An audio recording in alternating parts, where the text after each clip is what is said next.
ಅಧ್ಯಕ್ಷ ಹೇಳಿತಂದ್ರೆ ಕೇಸರಿ ಹಾಕೊಂಡೇ ಇರ್ತದೆ. ನೀವು ಯಾವ ಬಿಜೆಪಿ ಬರ್ತೀರಿ? ವಿಜಯೇಂದ್ರ ಹೊರಗೆ ಹಾಕಿದಾಗ ಕೈಬಿಟ್ಟಿದ್ದೀರಾ? ಮತ್ತು ಇಂಥ ಭ್ರಷ್ಟ ಕುಟುಂಬನೇ ಬಿಜೆಪಿ ಮುಂದುವರಿಸಿದ್ರೆ ನಾನು ವಿಚಾರ ಮಾಡ್ತೀನಿ.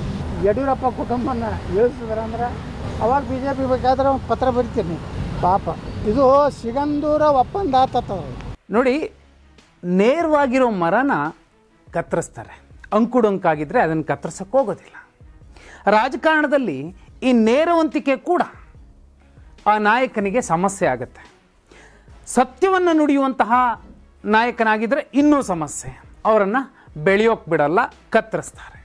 ವಿಚಾರಕ್ಕೆ ಬಂದರೆ ನೋ ಡೌಟ್ ವಿಜಯಪುರದ ಶಾಸಕ ಬಸನಗೌಡ ಪಾಟೀಲ್ ಯತ್ನಾಳ್ರಿಗೆ ಇದು ಅನ್ವಯಿಸುತ್ತೆ.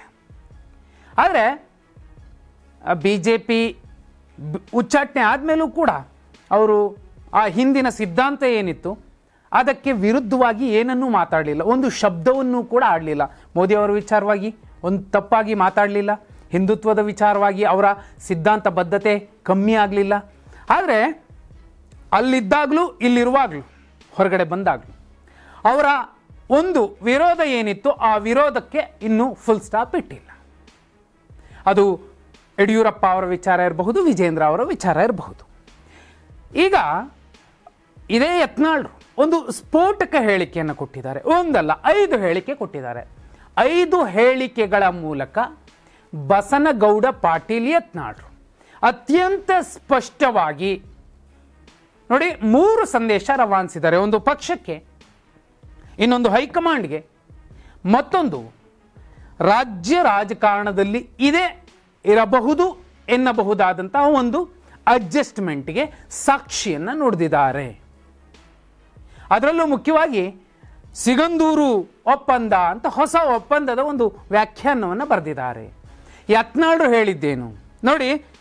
ಅವ್ರು ಹೇಳ್ತಾರೆ, ಈಗ ನಾನು ಬಿಳಿ ಶರ್ಟ್ ಹಾಕ್ಕೊಂಡಿದ್ದೀನಿ, ಆ ನಂತರ ಕೇಸರಿ ಶರ್ಟ್ ಹಾಕ್ಕೋತೀನಿ. ಯಾವಾಗ? ಅಧ್ಯಕ್ಷರನ್ನು ಇಳಿಸಿದಾಗ. ಬಹುಮುಖ್ಯವಾದಂತಹ ವಿಚಾರ.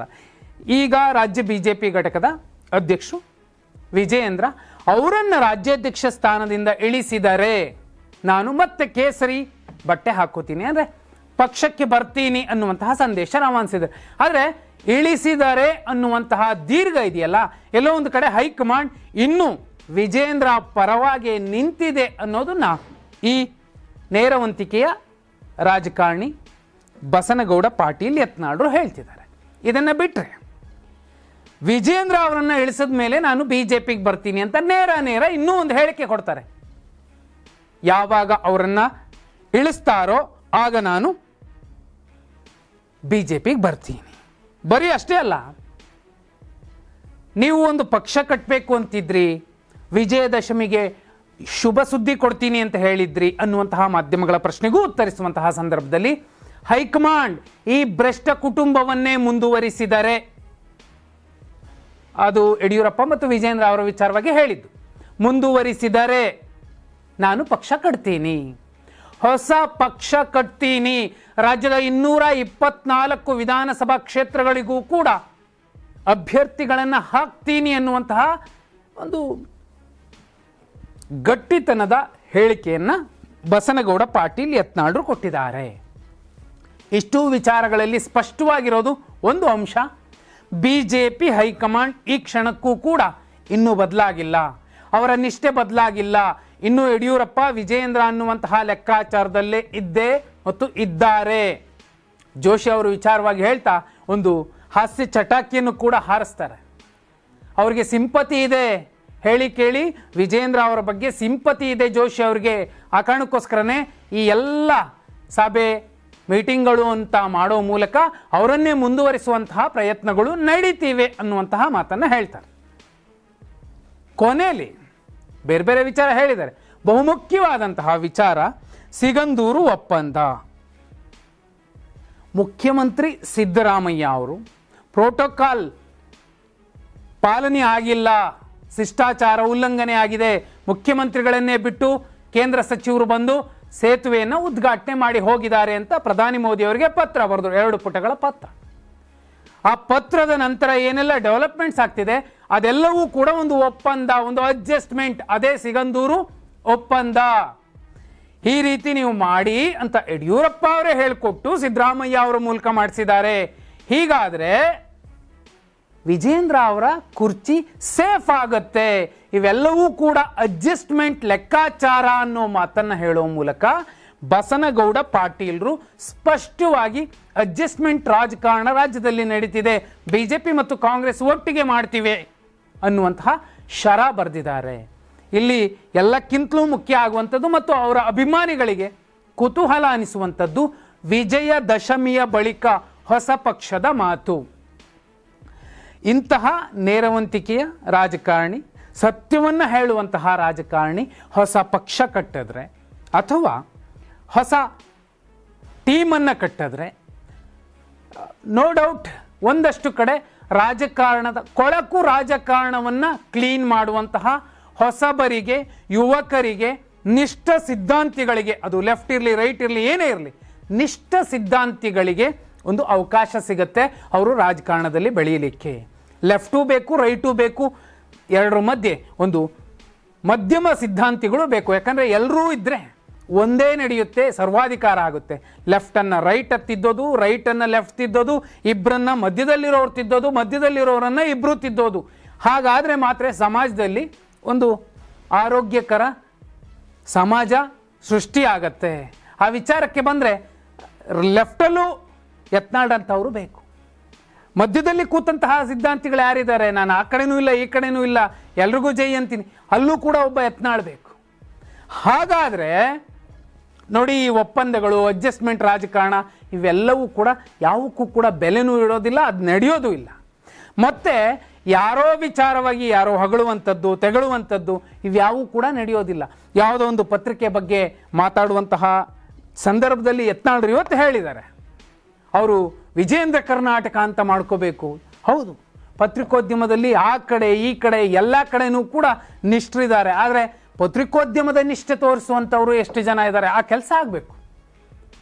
ಆ ಕೆಲಸ ಆದಾಗ ಪತ್ರಕರ್ತರು ಕೂಡ ಸರಿ ಹೋಗ್ತಾರೆ. ಯಾಕಂದರೆ ನೋ ಡೌಟ್ ಒಬ್ಬೊಬ್ಬ ಪತ್ರಕರ್ತ ಒಂದೊಂದು ಸಿದ್ಧಾಂತದ ವಿಚಾರ ಎಲ್ಲೋ ಬೆರಳೆಣಿಕೆಯಷ್ಟು ಜನ ಮಾತ್ರ ಕೆಲವರು ಸಿದ್ಧಾಂತ ಅಂದರೆ ಪತ್ರಿಕೋದ್ಯಮದ ಸಿದ್ಧಾಂತವನ್ನು, ಸತ್ಯ ಹೇಳುವಂತಹ ವೃತ್ತಿಯನ್ನು ಸರಿಯಾಗಿ ಪಾಲನೆ ಮಾಡ್ತಿದ್ದಾರೆ.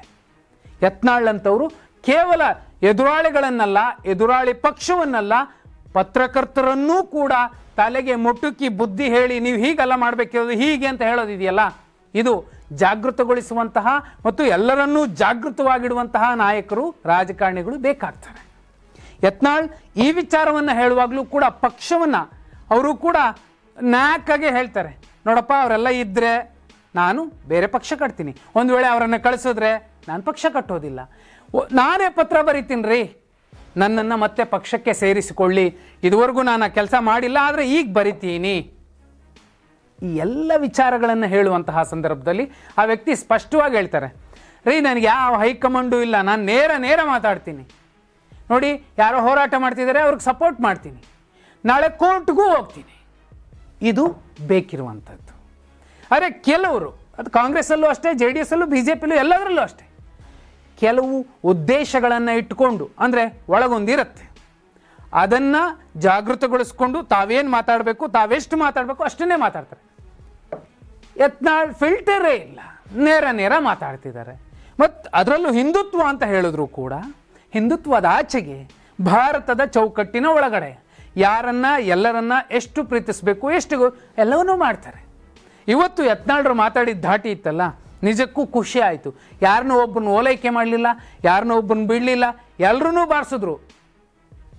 ಯತ್ನಾಳ್ ಹೊಸ ಪಕ್ಷ ಕಟ್ಟಿದ್ರೆ ಅವರು ಎಷ್ಟು ಸ್ಥಾನ ಗೆಲ್ತಾರೆ ಅನ್ನೋದಕ್ಕಿಂತಲೂ ಮಿಗಿಲಾಗಿ ಕೊಳಕಿಲ್ಲದ ರಾಜಕಾರಣಕ್ಕೊಂದು ಹೊಸ ದಾರಿ ಮಾಡಿಕೊಡ್ತಾರೆ. ಮುಂದೆ ಪ್ರಾಮಾಣಿಕ ರಾಜಕಾರಣ ಆಗಬೇಕು, ಪ್ರಾಮಾಣಿಕ ಸಮಾಜ ಬೆಳಿಬೇಕು ಅಂತ ಯಾರೆಲ್ಲ ಕನಸು ಕಾಣ್ತಿದ್ದಾರೆ ಅಂಥವ್ರಿಗೊಂದು ಅವಕಾಶ ಆಗುತ್ತೆ. ಯತ್ನಾಳ್ ನಂಗೆ ಯಾರು ಅಂತಲೇ ಗೊತ್ತಿಲ್ಲ, ಆದ್ರೂ ಅವರನ್ನು ನೋಡಿದಾಗ ಅವ್ರ ಹಿಂದುತ್ವದ ಪ್ರಖರವಾದಿ ನೋ ಡೌಟ್. ಆದಾಗ್ಯೂ ಅವರ ಬಗ್ಗೆ ನನಗೆ ಎಷ್ಟೋ ಸಲ ಅನಿಸುವಂಥದ್ದು ಇದೆ, ಇಲ್ಲ ಈ ಮನುಷ್ಯ ಕರೆಕ್ಟ್ ಇದ್ದಾನೆ, ಅವ್ರ ಸಿದ್ಧಾಂತ ಅವ್ರಿಗೆ, ನನ್ನ ಸಿದ್ಧಾಂತ ನನಗೆ. ಆದರೆ ಅಂತಹ ವ್ಯಕ್ತಿ ಬೇಕು ಎಲ್ರಿಗೂ, ಎಲ್ಲ ಕಡೆ, ಎಲ್ಲ ಮನೆಯಲ್ಲೂ, ಎಲ್ಲ ಸಮಾಜದಲ್ಲೂ, ಎಲ್ಲ ಸಿದ್ಧಾಂತಗಳಲ್ಲೂ. ಹಾಗೆಯೇ ಯತ್ನಾಳ್ರು ಒಂದು ಹೊಸ ಪಕ್ಷ ಕಟ್ಟಿದ್ರೆ ಎಷ್ಟು ಸ್ಥಾನ ಪಡಿತಾರೆ, ಎಂತಹ ಶಾಸಕರನ್ನು ಗೆಲ್ಲಿಸಿಕೊಂಡು ಬರ್ತಾರೆ, ಭ್ರಷ್ಟರನ್ನೋ ನಿಷ್ಠರನ್ನೋ ಶಿಷ್ಟರನ್ನೋ ದುಷ್ಟರನ್ನೋ ಕಮೆಂಟ್ ಮಾಡಿ.